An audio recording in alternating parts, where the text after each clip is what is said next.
En nuestro estudio nos acompaña Antonio Sanguino, senador del Partido Verde, vicepresidente de la Comisión Segunda y copresidente de la Comisión de Paz. Senador, gracias por estar aquí con nosotros. Bienvenido. Muy buenas tardes. Primero que nada, el ELN reconoce la autoría de este atentado. ¿Qué busca con estos hechos? A mí me parece que es un acto demencial, que es un acto criminal, como lo hemos calificado en el país y en la comunidad internacional. Yo creo que el ELN equivocadamente buscaba forzar condiciones en la mesa de negociaciones, y digo equivocadamente porque lo que el ELN debió haber hecho desde hace mucho rato es declarar un cese al fuego unilateral y liberar a los secuestrados tal como lo venía pidiendo el gobierno colombiano. Ahora, este presidente y este gobierno también había mostrado muy poco interés en consolidar este proceso de diálogo y en fortalecer la mesa de negociaciones.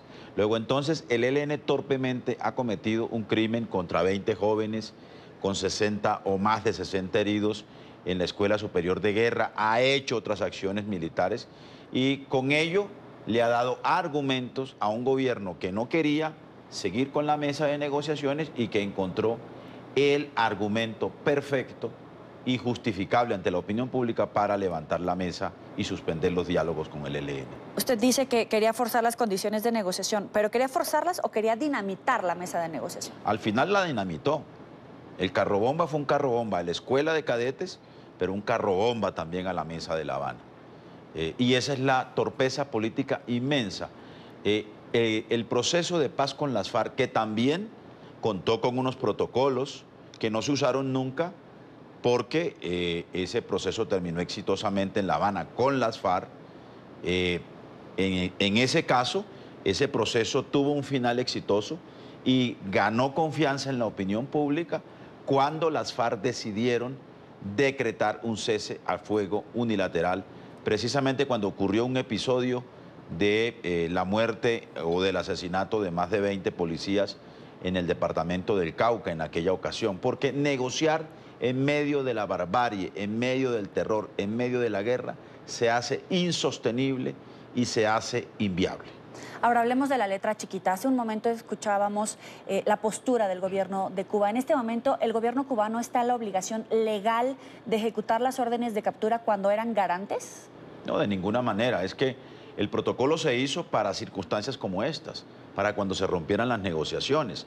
En el pasado, por ejemplo, cuando los diálogos de Tlaxcala, en México, con la entonces coordinadora guerrillera Simón Bolívar, de la que hacía parte el ELN, también se interrumpieron esos diálogos. El gobierno del presidente César Gaviria levantó la mesa, se levantó de la mesa y se cumplieron los protocolos que estaban previstos, que eran más o menos similares, porque consistía en que los delegados de las guerrillas pudieran retornar al país.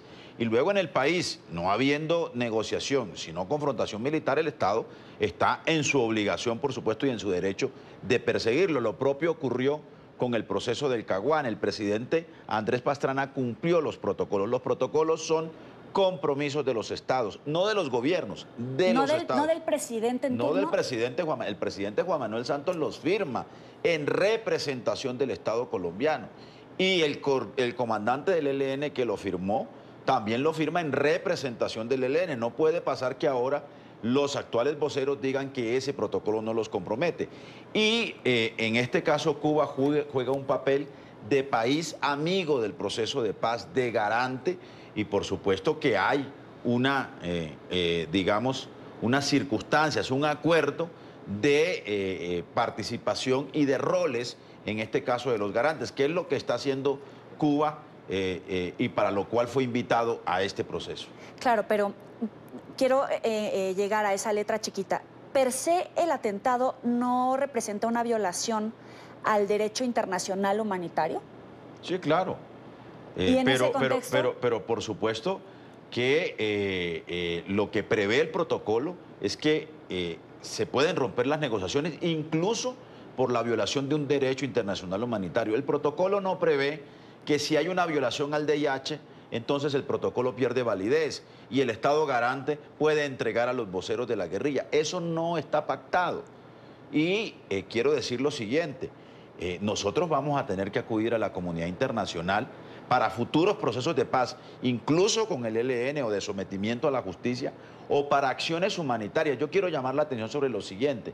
En estos momentos hay 3 ciudadanos colombianos secuestrados por el ELN después de la destrucción de un helicóptero en la región del Catatumbo. Estaban en marcha unos mecanismos y unos protocolos humanitarios para lograr la liberación que ya había prometido el ELN de esos 3 ciudadanos colombianos.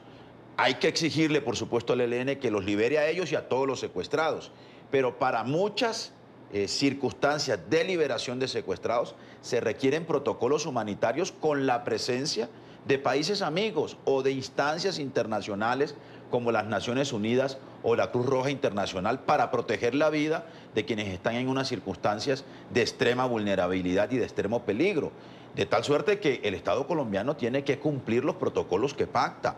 No es serio, no corresponde a una política de diplomacia internacional de un gobierno como el colombiano, que tiene además la tradición de cumplir sus compromisos internacionales, ahora decir que no está obligado a cumplir el protocolo, que el protocolo no existe, y poner contra las cuerdas a un país amigo que ha sido además anfitrión no solo de este proceso con el ELN, sino que lo fue por casi 4 años en el caso del proceso de paz con las FARC, que terminó con la desmovilización de las FARC y su desarme como organización armada. De tal suerte que yo creo que está perfectamente justificable que el presidente haya decidido interrumpir las negociaciones con el ELN, por supuesto, por todos los hechos ocurridos con el atentado en la escuela de cadetes General Santander, pero los protocolos se acuerdan para cumplirse. O sea, hasta donde ha hecho hoy el presidente Duque está bien, pero ¿una acción militar sería un paso consecuente? Pues si no hay diálogos, incluso estábamos negociando en medio del conflicto y de la guerra. Yo creo que hoy se hace insostenible que volvamos a una mesa de negociaciones en esas circunstancias. Y es perfectamente legítimo que el Estado use la fuerza, digamos, para actuar militarmente frente al ELN. Yo quiero llamar la atención sobre lo siguiente, y lo quiero hacer desde la Comisión de Paz del Senado de la República. Hay que cuidar muy bien de que la acción militar del Estado no afecte a la población civil, que es la que resulta más vulnerable en conflictos como el colombiano. El 70% de las muertes que se han producido en el conflicto armado en Colombia en los 50 años ha sido población civil. De tal suerte que mucho ojo y que nuestra fuerza pública actúe protegiendo también a la población civil en este ciclo de confrontación militar en el que desafortunadamente parece nos vamos a meter de nuevo. Yo no sé dentro de cuántos muertos, dentro de cuántos cientos de muertos nos volveremos a sentar con el ELN después de estos lamentables y dolorosos hechos. ¿Cuáles serían esos hechos irrefutables para ver disposición de ambas partes y comenzar a renegociar este proceso? Yo creo que el gobierno no debe cerrar definitivamente la puerta a un diálogo con el ELN si hay unas condiciones mínimas que debe cumplir esta organización armada. Pero al ELN le corresponde enviar un mensaje de compromiso con la paz. El comunicado que han producido en el día de hoy es absolutamente desafortunado. Tiene un nivel de cinismo que no lo puede aceptar la opinión pública nacional. Lo que hicieron es una violación del derecho internacional humanitario. Atacaron un sitio de formación de jóvenes inermes, atacaron población civil que estaba en ese sitio de formación de cadetes de la Policía Nacional. Lo hicieron haciendo uso de explosivos, que es un arma no convencional, también regulada por el derecho internacional humanitario. Y yo creo que al ELN le corresponde decretar de manera inmediata un cese al fuego unilateral completo para que ambiente la posibilidad de un diálogo de paz. ¿Pero hay espacio de una salida negociada a este conflicto o definitivamente la paz perdió el tren? Es que la experiencia colombiana indica que siempre terminamos en una mesa de negociación. Así llevemos 50 años de confrontación. Ocurrió con el M-19 en 1990, ocurrió con el Ejército Popular de Liberación, ocurrió con la Corriente de Renovación Socialista, con el Movimiento Armado Quintín Lame, con 5 organizaciones guerrilleras en la década del 90. Luego en el gobierno de Uribe ocurrió con las Autodefensas Unidas de Colombia. Finalmente terminamos en una mesa de negociación con ellos, con una negociación que tampoco terminó perfecta, porque de allí se derivaron las BACRIM, como ahora están apareciendo las disidencias de las FARC en el caso de las FARC. Pero también ocurrió con las FARC, que era una organización armada con semejante poder de fuego. Y yo creo, en el fondo, que eso va a ocurrir con el ELN. Desafortunadamente, el ELN no ha entendido las circunstancias de la terminación de la guerra en Colombia. Estamos en la fase final de la guerra y lo que debe hacer el ELN y lo que debe también hacer el gobierno es ayudar a bien morir esta guerra infame que nos produce tanto dolor como el que hemos sentido en estos días. Y en este momento, ¿en qué punto? La situación es grave, es complicada, muchos llaman a la sensatez, muchos otros ven la acción militar como el único paso a seguir, derrumbar la negociación, derrumbar ese acercamiento que existía. Pero, ¿de verdad es mejor dar un paso hacia la acción militar que hacia la negociación? Siempre será mejor la paz que la guerra. Toda vida, la vida de todo colombiano es sagrada, no solo la de los policías, también la de más de 400 líderes sociales y de derechos humanos que han sido asesinados desde el 1 de enero del año 2016.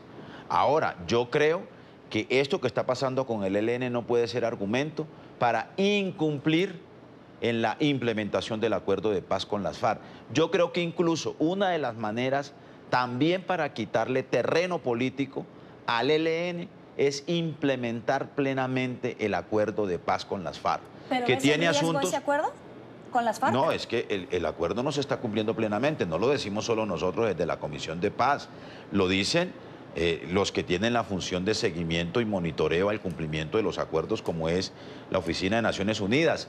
La misión de las Naciones Unidas de verificación el próximo miércoles va a entregar su informe de implementación de los acuerdos ante el Consejo de Seguridad de las Naciones Unidas, que es en donde institucionalmente están obligados también a entregar este informe, porque tienen un mandato del Consejo de Seguridad de las Naciones Unidas. Si nosotros avanzamos en la sustitución de los cultivos de uso ilícito, en el punto de reforma rural integral, en los temas que tienen que ver con la atención de las víctimas del conflicto, en la protección de los líderes sociales, en la ocupación territorial del Estado de manera integral a través de los planes de desarrollo con enfoque territorial. Si cumplimos plenamente el acuerdo, yo creo que le quitamos legitimidad a la presencia de organizaciones armadas que invocan razones políticas para su alzamiento armado y para este tipo de crímenes como los que están cometiendo. Entonces, claro, hay que actuar militarmente contra el ELN porque esa es la decisión que ha tomado el gobierno ahora con mayor razón si están interrumpidas las negociaciones. Pero hay que implementar los acuerdos y hay que sustituir las economías y los mercados ilegales por mercados legales y hay que ganarse a la población civil para que respalde al Estado y todas las fuerzas políticas también tenemos que salir a condenar el terrorismo y la barbarie para que, por supuesto, podamos avanzar hacia una sociedad pacífica y hacia una civilización de nuestras contiendas políticas. Pero para algunos es una señal de debilidad del Estado colombiano porque consideran que muchos disidentes de las FARC están utilizando ahora como fachada el ELN.